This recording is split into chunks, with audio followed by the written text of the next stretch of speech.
หน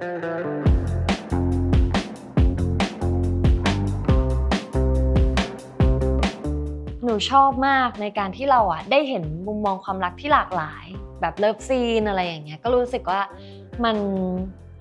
มันเขินอะ เขามีมุมที่คนอื่นไม่เห็นแล้วเขาก็เห็นหนูในมุมที่คนอื่นไม่เห็นเหมือนกันขอบคุณค่ะ อุ๊ยหยุดหัวเราะแบบนี้นะแพ้เสียงในหัวสวัสดีค่ะมาทำความรู้จักกับยดานรินยาให้มากขึ้นกับ3 plus special talk x ยดาค่ะ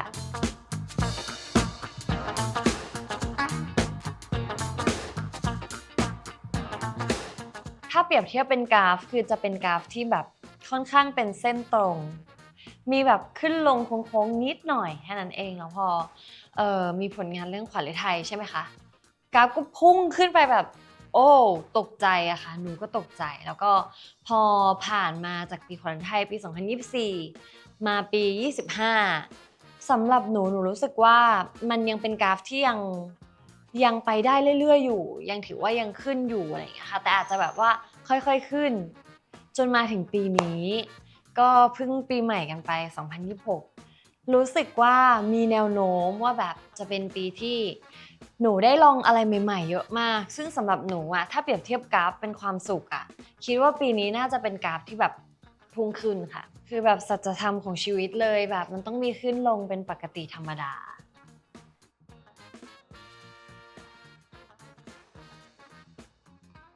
ปีที่ผ่านมาก็มีผลงานออกมาเรื่อยๆค่ะมีทั้งภาพยนตร์แล้วก็มีซีรีส์มีละครค่ะอุ้ยไม่เหมือนกันเลยค่ะสำหรับหนูถ้าในความสนุกเนี่ยมันจะเป็นพาร์ทของการแสดงละเพราะว่าการแสดงในภาพยนตร์หนูก็จะรู้สึกสนุกแล้วก็มีความท้าทายอีกแบบในละครในซีรีส์ก็แตกต่างกันออกไปทุกอย่างก็ล้วนเป็นอยู่ในหมวดหมู่ของคำว่าการแสดงก็รู้สึกชอบแล้วก็รู้สึกยังมีแพชชั่นในการแสดงอยู่ทั้งหมดค่ะ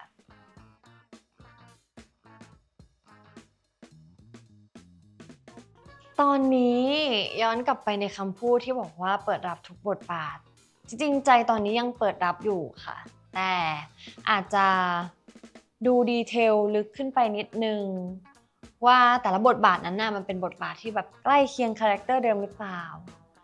ถ้ายังเป็นคาแรคเตอร์คล้ายๆเดิมอะไรอย่างเงี้ยค่ะอาจจะอยากเปิดโอกาสให้กับบทบาทที่เรายังไม่เคยได้รับมาก่อนเพราะว่าในระยะเวลาหนึ่งค่ะเราไม่สามารถที่จะรับทุกเรื่องได้ในเวลาพร้อมๆกันหนูก็เลยต้องเลือกว่าเราจะเลือกเรื่องไหนเรื่องที่เราแบบสามารถทุ่มเทแรงกายแรงใจให้กับเรื่องนั้นได้มากที่สุดค่ะก่อนหน้านี้ยอมรับเลยว่าอยากเล่นแนวแบบแนวโรแมนติกก็ได้เล่นไปแล้วผ่านละครอย่างเงี้ยค่ะถ้าต่อไปอย่างที่บอกว่าคือพาร์ทละครกับพาร์ทภาพยนตร์มันจะมีความต่างกันรู้สึกว่ายังอยากลองโรแมนติกแต่เปลี่ยนรูปแบบเป็นอยู่ในจอภาพยนตร์ค่ะอยากเห็นตัวเองในจอใหญ่ๆในฉากโรแมนติกในหนังรักที่เราแบบชอบดูตอนเด็กๆอยากเห็นในโมเมนต์นั้นค่ะ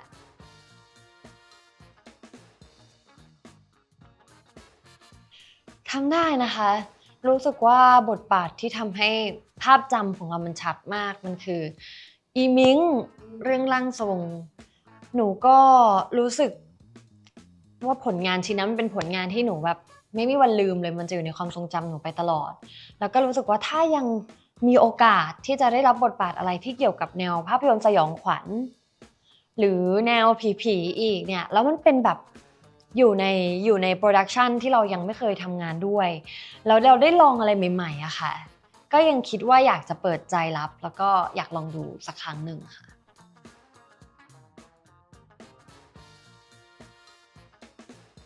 ตอนก่อนหน้านี้ก็คือเราจะเห็นผลงานแนวแซฟิกผ่านตาบนโซเชียลอยู่แล้วค่ะเห็นเป็นแบบช็อตคลิปแล้วเราก็เข้าไปดูแล้วเราก็รู้สึกว่ามันเป็นพาร์ทการแสดงสำหรับหนูก็จะมองทุกเรื่องว่าให้มันแบบลิงก์หรือว่ารีเลทกับสิ่งที่เราแบบเป็นอยู่อะไรอย่างเงี้ยค่ะแล้วก็มองในพาร์ทการแสดงว่ามันเป็นพาร์ทการแสดงหนึ่งที่แบบหนูว่ามันดูมีเสน่ห์มากๆเลยแล้วก็เราเองก็ยังไม่เคยรับบทแบบนี้มาก่อน ก็มีความฝันเล็กๆตอนนั้นนะคะว่าเราอยากผ ที่จะลองรับบทแบบแนวแซฟฟิกดูสักครั้งพอมีโอกาสแบบว่าพี่ดิวเมตตาเขาเรียกว่าพี่ดิวมอบโอกาสให้อย่างเงี้ยค่ะก็เลยรีบคว้าโอกาสอันไว้เลยค่ะแบบว่าไม่ปฏิเสธเลยค่ะ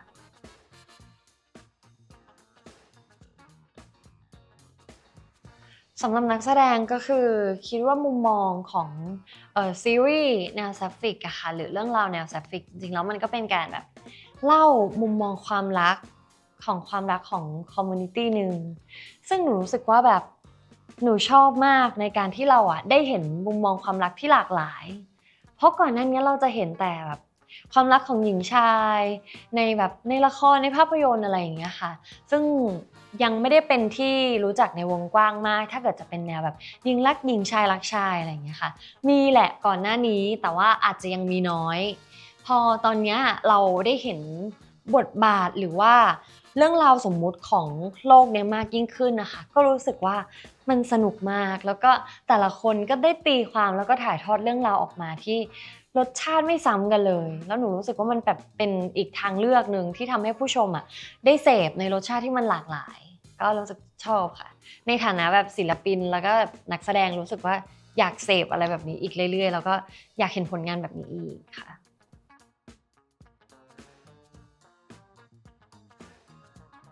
อิงเป็นผู้หญิงสู้ชีวิตมากนะคะคือภายใต้รอยยิ้มแล้วก็แววตาที่สดใสนั้นน่ะมันแฝงความเบื้องหลังของเขาที่เขาเป็นทุกข์แต่ว่าบอกใครไม่ได้แล้วก็จำเป็นจะต้องสู้โดยที่แบบไม่มีใครอยู่ข้างๆเขาอะไรอย่างเงี้ยค่ะเป็นคาแรคเตอร์ที่ค่อนข้างท้าทายสำหรับยาดามากในการแบบดำเนินชีวิตของตัวละครหรือว่าไปเป็นเขาแล้วถ่ายทอดเรื่องราวความเป็นเขาเพราะว่าจริงๆเรื่องราวเขามันเศร้ามากอะแล้วถ้าเกิดเราอะไปถ่ายทอดให้มันแบบเศร้าไปตามสิ่งที่เขาเจอมาอะไรเงี้ยหนูว่ามันไม่สนุกชีวิตมันก็มีแบบนี้แหละมันมีหลายรสชาติอยู่แล้วอะไรเงี้ยอย่างบางวันหนูตื่นขึ้นมาทำงานแต่ว่าหนูอาจจะมีเรื่องที่มันกระทบจิตใจแต่หนูก็ยังยิ้มแย้มร่าเริงอะไรได้ก็เลยเอาจุดเนี้ยไปขยายความต่อในบทละครอิงว่าอยากให้เขาเป็นคาแรคเตอร์ที่เหมือนมนุษย์ทั่วไปคือมีสุขมีทุกข์ปะปนกันไปเพียงแต่ว่าเรื่องที่เขาเจอมันอาจจะเป็นเรื่องที่แบบหนักกว่าทุกคนหน่อยอย่างเงี้ยค่ะ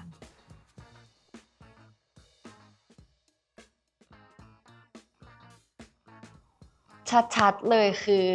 มีจุดหนึ่งที่แบบเหมือนกันคืออิงอ่ะเป็นคนที่ค่อนข้างแบบสู้ในที่นี้คือไม่ใช่ไปต่อสู้กับคนอื่นนะคะคือเหมือนต่อสู้กับโชคชะตาต่อสู้กับแบบว่าเหตุการณ์แต่ละวันที่เราเจอไม่ว่าจะเป็นแบบการวิ่งงานหลายงานอะไรอย่างเงี้ยหนูเองก็ทำงานแบบเยอะมากหนูก็แบบสู้กับสถานการณ์ว่าแบบโอเคเราโฟกัสที่อยู่ตรงหน้าเราก่อนแบบโฟกัสไปฉากต่อฉากที่ถ่ายทำไปแต่ละวันอะไรเงี้ยอิงเขารับจ็อบเยอะมากนะคะเขาเป็นผู้จัดการสวนสนุกเป็นไรเดอร์เป็นแบบแม่ค้าขายของแล้วก็เป็นพนักงานที่ให้ความบันเทิงเด็กๆแบบทำลูกโป่งเป็นรูปสัตว์รูปอะไรอย่างเงี้ยค่ะหนูก็รู้สึกว่าเขากับหนูอ่ะมีใจที่แบบไม่ยอมแพ้เหมือนกันเหมือนเราต่อสู้กับการทำงานแล้วก็อีกจุดหนึ่งคือน่าจะเป็นเรื่องความรักครอบครัวค่ะก็หนูเป็นคนที่แบบจริงๆไม่ใช่แค่ครอบครัวหนูยังรู้สึกว่าถ้าเกิดหนูรักใครหนูอยากดูแลเขาให้ดีไม่ว่าจะเป็นเพื่อนเป็นพาร์ทเนอร์เป็นผู้ใหญ่ที่เราเคารพรักอะไรอย่างเงี้ยหรือว่าเป็นน้องที่เราเอ็นดูอย่างเงี้ยค่ะเหมือนเราจะเอาใจไปใส่เขาแล้วเราก็อยากที่จะให้เขาเติบโตได้อย่างดีคือเหมือนแบบเป็นคนที่ caring เหมือนกันระหว่างตัวละครอิงกับตัวหนูค่ะ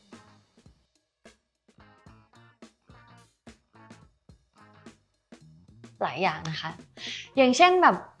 ขี่มอเตอร์ไซค์บนถนนใหญ่อย่างเงี้ยค่ะหนูเกิดมาไม่เคยทำมาก่อนเลยแล้วแบบเรื่องนี้ต้องขี่มอเตอร์ไซค์แบบ คือมันเป็นคันที่หนูไม่ถนัดอะค่ะเพราะว่าเพิ่งมาจับมอเตอร์ไซค์แบบนี้ครั้งแรกอะไรอย่างเงี้ยแล้วก็ต้องคอยเปลี่ยนเกียร์ตลอดแล้วหนูต้องขี่บนถนนใหญ่โดยที่แบบไม่ได้มีเซฟตี้โดยที่แบบมีปกติจะแบบขึ้นรถลิกใช่ไหมคะแล้วเราก็นั่งเฉยๆแล้วเรา acting ว่าเราขี่อันนี้ขี่จริงๆค่ะเพราะว่าทีมงานอะไว้ใจเหมือนเขาเห็นหนูอะขี่แล้วมันคล่องแล้วหนูก็คิดว่า โอเคเราขี่คล่องแล้วแหละแต่ว่า เรายังไม่มั่นใจเพราะเราไม่เคยทำอะไรเงี้ยค่ะมันก็เป็นความท้าทายอีกอย่างหนึ่งของบทบาทอิงแล้วก็อีกพาร์ทหนึ่งที่รู้สึกว่าท้าทายแล้วก็ยากก็คือพาร์ทโรแมนติกอะไรอย่างเงี้ยค่ะแบบเลิฟซีนอะไรอย่างเงี้ยก็รู้สึกว่ามันมันเขินอะใช่ค่ะมันก็เลยต้องแบบเตรียมความรู้สึกตัวเองมากหน่อยเพราะว่าหนูกลัวว่าถ้าเกิดเราเขินแล้วเราตั้งกำแพงมันจะถ่ายทอดออกมาไม่ได้แล้วทีมงานก็จะเสียเวลาเพราะเราอะไรอย่างเงี้ยค่ะ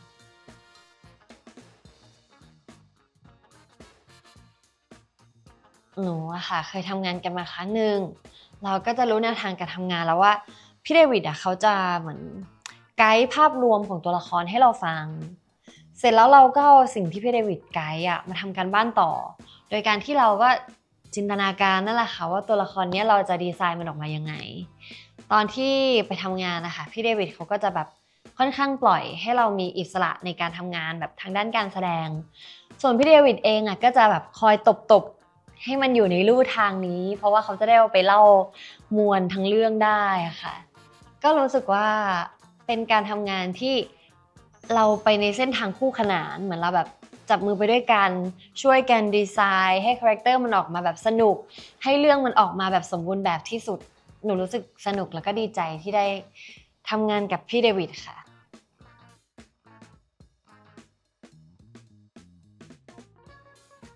ถ้าในมุมมองของยะ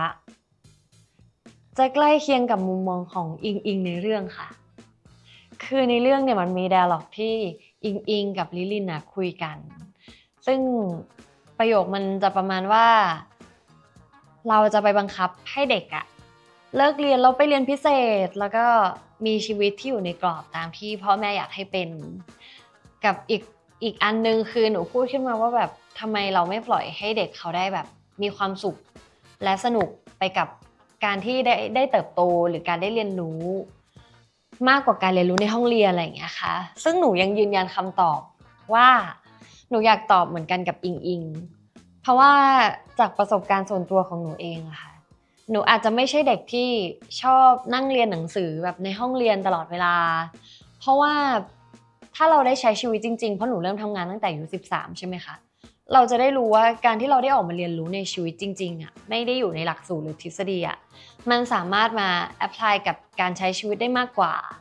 หนูรู้สึกว่าเราจะมีสกิลในการที่แก้ไขปัญหาเฉพาะหน้าได้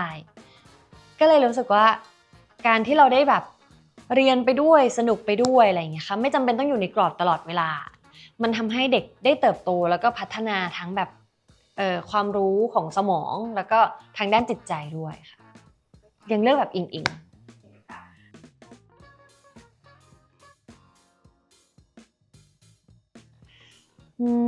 ทำการบ้านร่วมกันเยอะมากค่ะตั้งแต่รู้ว่าเป็นแทนนะคะก็เหมือนกับว่าเราก็มีการคุยกันเยอะเพราะว่าแทนกับยาจะอายุใกล้กันแล้วเหมือนเรารู้สึกว่าเราอะอยากซัพพอร์ตเขาในทุกๆด้านอะไรอย่างเงี้ยค่ะแบบทุกเรื่องเลยไม่ว่าจะเป็นเรื่องเล็กๆน้อยๆอย่างเช่นแบบเขาหิวน้ำอยากหาน้ำให้กินหรืออะไรอย่างเงี้ยค่ะก็เลยมีการคุยกันค่อนข้างเยอะแล้วก็สนิทกันเร็วค่ะ เหมือนกับแทนก็จะรู้ว่ายาเป็นคนยังไงยาก็จะรู้ว่าแทนอ่ะเขาเป็นคนยังไง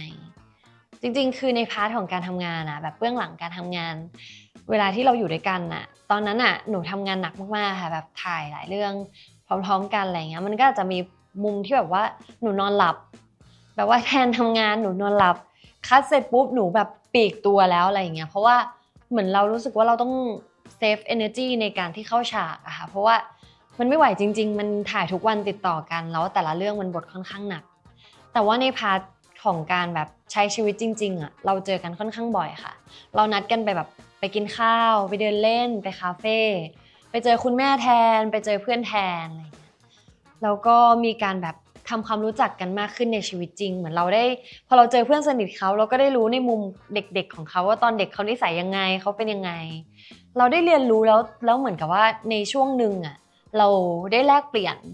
ความทรงจำในวัยเด็กที่พวกเราสองคนขาดหายไปแบบมาเติมเต็มซึ่งกันและกันแล้วก็เราก็จะรู้สึกว่าเขามีมุมที่คนอื่นไม่เห็นและเขาก็เห็นหนูในมุมที่คนอื่นไม่เห็นเหมือนกันก็รู้สึกว่าเป็นเรื่องที่โชคดีค่ะที่เราสองคนได้มาเจอกันแบบ ไม่รู้ว่าในสายตาคนอื่นๆเวลาที่มองคู่เราสองคนเข้ามาแบบเขารู้สึกยังไงหรือเขามีความคิดเห็นยังไงบ้างอะไรอย่างเงี้ยแต่คือแบบหนูว่าความรู้สึกของหนูกับแทน2คนมันชัดมากๆแล้วก็เราสัญญากันว่าแบบเราจะจับมือไปด้วยกันแบบไม่ว่าเราจะเจอกับเหตุการณ์อะไรในอนาคตอะไรอย่างเงี้ยค่ะก็จะสู้ไปด้วยกันคือแทนเขายังไม่เคยผ่านงานแสดงมาก่อนแต่ว่าเขาทำได้ดีมากนะคะหนูรู้สึกชื่นชมเพราะว่าเหมือนการที่เราใหม่มากๆมันจะต้องแบกรับความกดดันหลายอย่างกับเรื่องที่เราไม่รู้ด้วยแทนเขาก็เปิดรับแล้วเขาก็พยายามเรียนรู้ทำความเข้าใจแบบฝึกซ้อมทุกครั้งเวลาที่อยู่ในกองหันไปเจอแทนจะเห็นแทนแบบท่องบทตลอดแล้วมันก็อาจจะแบบว่ามีประสบการณ์บางอย่างที่เราอาจจะต้องใช้ประสบการณ์ก่อนหน้านี้ในการมาทำงานจริงๆอย่างเช่นการพูด dialogue การพูดบทอะไรอย่างเงี้ยค่ะบางทีมันอาจจะแบบว่าตรงเป๊ะตามตัวอักษรเลยมันก็จะดูแบบไม่ธรรมชาติมันดูไม่ค่อยโฟลว์อย่างเงี้ยค่ะหนูก็แบบมีการบอกแทนว่าเนี่ยเราจะแชร์เทคนิคให้ฟังว่าตอนที่เราทำงานเราทำยังไงเหมือนตอนที่เราจำบทเราจะวงคีย์เวิร์ดเอาไว้นะใน1 dialogue เนี่ยมันจะมีการวรรคกี่ช่วงอะไรอย่างเงี้ยค่ะแล้วก็บอกแทนว่าแบบพยายามทำความเข้าใจกับเขาในทุกๆฉากก่อนเราจะไปเข้าว่าโอเคแทนพูดแบบเนี้ยเพราะอะไรก็แบบจะคอยรีเช็คให้เขาว่าแบบที่เขาทำความเข้าใจมาเขาเข้าใจจริงหรือเปล่าอะไรอย่างเงี้ยเพราะว่ามันวันหนึ่งเราถ่ายกระโดดไปมาค่ะมันไม่ได้เรียงตามเหตุการณ์จริงในเรื่องก็เลยแบบมาคอยเช็คกันอีกทีนึงว่าแบบเขาเข้าใจไหมอะไรอย่างเงี้ยถ้าให้พูดอะไรสักหน่อยได้ได้ค่ะพูดอะไรเหรอเป็นภาพรวมๆแล้วกันเป็นภาพใหญ่ๆก็คือแบบย้าอยากเห็นแทนแบบเติบโตแล้วก็อยากเห็นแทนแบบได้ทำในสิ่งที่แทนรักได้ทำในสิ่งที่แบบแทนมีความสุขแล้วก็รู้สึกว่าแทนเก่งมากๆแบบในสายตายาคือแทนเก่งแทนแบบดูแลตัวเองได้แล้วหนูเองไม่ค่อยห่วงเขาอะค่ะบางทีเขาต้องมาเทคแคร์หนูด้วยบางครั้งเพราะว่าหนูยังมีมุมที่แบบไม่ค่อยเขาเรียกว่าอะไรนะไม่ค่อยรอบคอบเท่าไหร่อะไรอย่างเงี้ยค่ะแต่แทนก็จะแบบคอยมาซัพพอร์ตหนูในด้านนี้อะไรอย่างเงี้ยหนูเองก็จะแบบเป็นแรงซัพพอร์ตแทนเหมือนกันว่าแบบอยากให้เขาแบบได้เติบโตอยากให้เขาประสบความสำเร็จในทุกๆเรื่องไม่ว่าจะเป็นเรื่องชีวิตส่วนตัวหรือชีวิตเรื่องงานนะคะก็อยากซัพพอร์ตเขาไปตลอด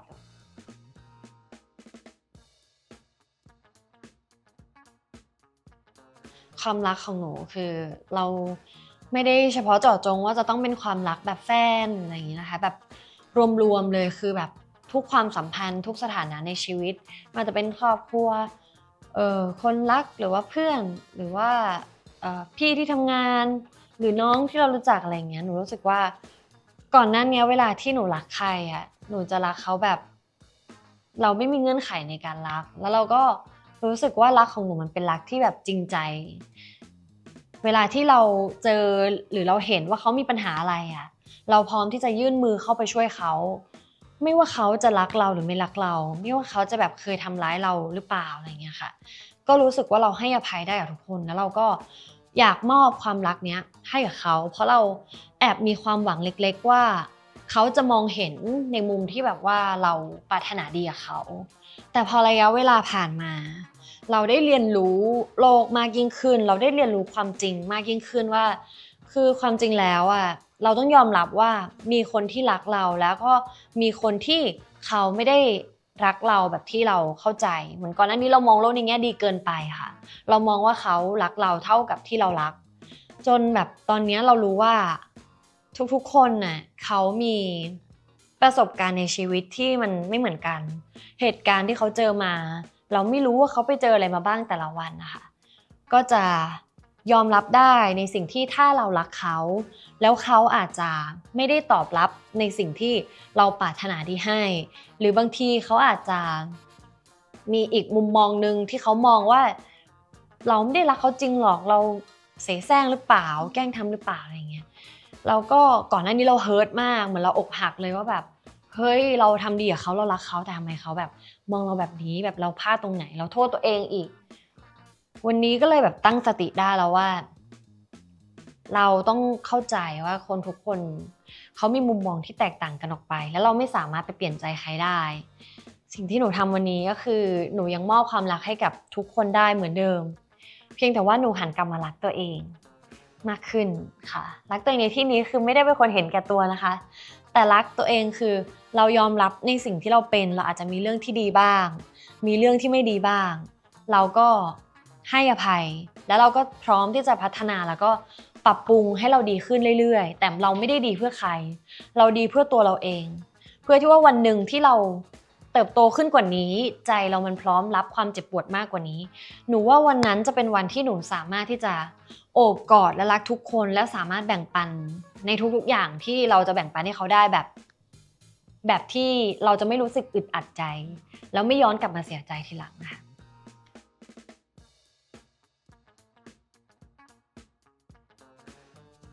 ยังอยู่ค่ะยังอยู่หน้าจอมือถือเลย คือเหมือนแบบเอาภาพที่เราแบบว่ามีความฝันอะไรอยากให้มันเป็นแปะไว้เพราะว่าเวลาที่เหมือนแบบเราเปิดขึ้นมาเห็นปุ๊บเราจะได้ไม่หลุดโฟกัสอะค่ะแต่จริงๆอะถ้าเอาตามความเป็นจริงแบบเรามองเห็นก่อนหน้านี้สิ่งที่มันเกิดขึ้นก่อนหน้านี้เราจะเรียนรู้ว่ามันไม่มีอะไรที่เป็นไปตามแพลนขนาดนั้นนะคะบางอย่างที่เราอยากให้มันสำเร็จไปตรงตามเวลาที่เราต้องการมันก็มีปัจจัยอื่นมาทำให้มันเปลี่ยนแปลงไปอะค่ะมันไม่มีอะไรแบบมันไม่มีอะไรที่เป็นไปตามเป้าหมายเราได้ขนาดนั้นเพราะว่าชีวิตเรามันไม่ใช่โปรแกรมอะค่ะที่เราแบบเซตแล้วมันก็จะเป็นไปตามนั้นแบบเป๊ะๆ100%บางอย่างมันก็ต้องใช้เวลาบางอย่างมันก็มาไม่ทันตั้งตัวเลยอะไรอย่างเงี้ยตอนนี้อะก็เลยตั้งใจว่าเอาเป็นว่าเราจะทำของเราทำการกระทำของเราให้ดีที่สุดในทุกๆเรื่องแล้วก็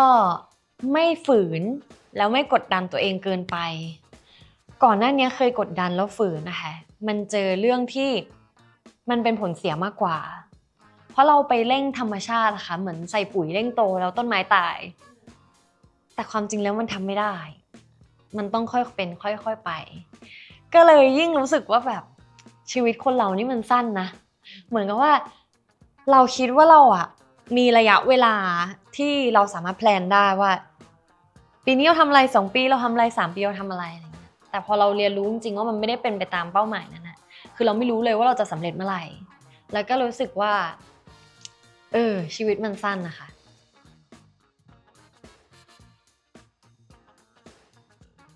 ตอนเนี้ยความรักของหนูอะกับคนที่เขารักหนูแบบไม่มีเงื่อนไขอะมันถูกพัฒนาขึ้นหนูเติบโตขึ้นจากเขาด้วยซ้ำว่าแบบกลายเป็นว่าเราห่วงเขามากขึ้นเหมือนเรามีลูกเลยอะค่ะเหมือนเรารักเขาแบบเรารับรู้ได้ถึงความรักที่มันไม่มีเงื่อนไขนั้นอะแล้วเราอยากมอบความรักที่เรามีแล้วเรายังรู้สึกว่าเราทำให้เขาได้น้อยไปด้วยซ้ำกับสิ่งที่เขาทำให้เราอะไรอย่างเงี้ยค่ะมันเป็นความรักที่แบบ ถ้าเกิดใครที่ไม่ได้มาอยู่ในจุดนี้ไม่มีทางเข้าใจได้เลยว่าเป็นความรักที่มันไม่มีเงื่อนไขมันเป็นความรักที่บริสุทธิ์มากๆเขารักเราแค่อยากเห็นเรามีความสุขอะค่ะเขารักเราแบบแค่เห็นหน้าเราเขาก็มีความสุขแล้วอะเขาอาจจะเจอเรื่องเลวร้ายมากในชีวิตเลยอะแต่พอเขามาเจอหน้าเราปุ๊บเขากินข้าวอร่อยอะไม่รู้ว่าเราจะหาความรักนี้ได้จากจากใครหรือเปล่าที่เกิดมาสักครั้งหนึ่งในชีวิตมันจะมีใครที่รักเราได้แบบนี้หรือเปล่าแต่เราก็ต้องเข้าใจว่ามันเป็นธรรมชาติที่แบบว่าเขามารักเราในช่วงหนึ่งและอีกช่วงหนึ่งเขาอาจจะหายไปตามกาลเวลามันขึ้นอยู่กับหลายปัจจัยมากๆซึ่งหนูรู้สึกว่ามันเป็นเรื่องธรรมดาแต่ความรักที่เขามอบให้หนูณตอนช่วงเวลาหนึ่งอะ หนูยัง appreciate คือยังชื่นชมและยังศรัทธาในความรักของเขาและรู้สึกว่าเขามาทำให้หนูอะได้เรียนรู้และเติบโตในความรักมากขึ้นอยากขอบคุณค่ะอยากขอบคุณที่รักเราแบบที่เราไม่คิดว่าจะมีใครสักคนหนึ่งแค่เห็นหน้าเราแล้วก็มีความสุขแล้วอะไรเงี้ยแล้วเราก็หันกลับมามองว่าวันนี้เรามองกระจกแล้วเรายังตำหนิบางอย่างในตัวเราเลยแบบเรายังตำหนิจุดบกพร่องในตัวเราแบบเยอะแยะมากมายเลยมากกว่า10 ข้อในตัวเรา ก็เลยรู้สึกว่าเราต้องหัดเรียนรู้ในการรักตัวเองแบบที่เขารักเราเขามอบให้เราบ้างไม่ตำหนิตัวเองบ้าง ตำหนิให้น้อยลงอย่างเงี้ยค่ะ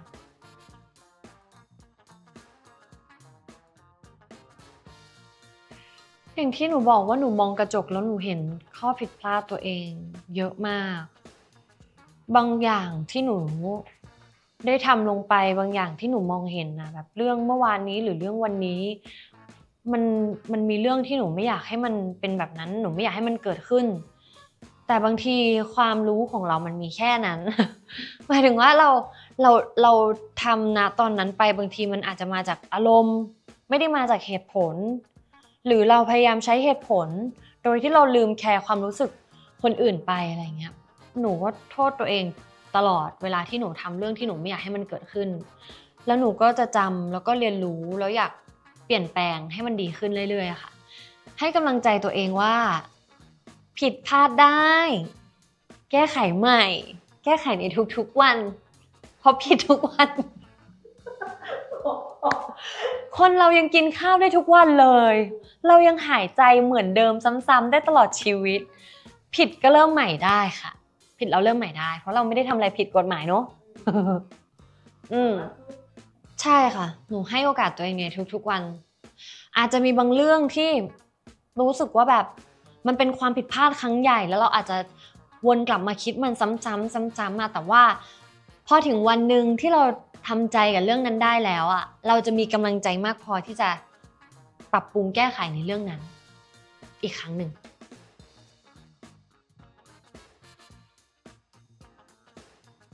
ขอบคุณผู้ใหญ่ก่อนเลยค่ะขอบคุณพี่ดิวพี่สมรักขอบคุณ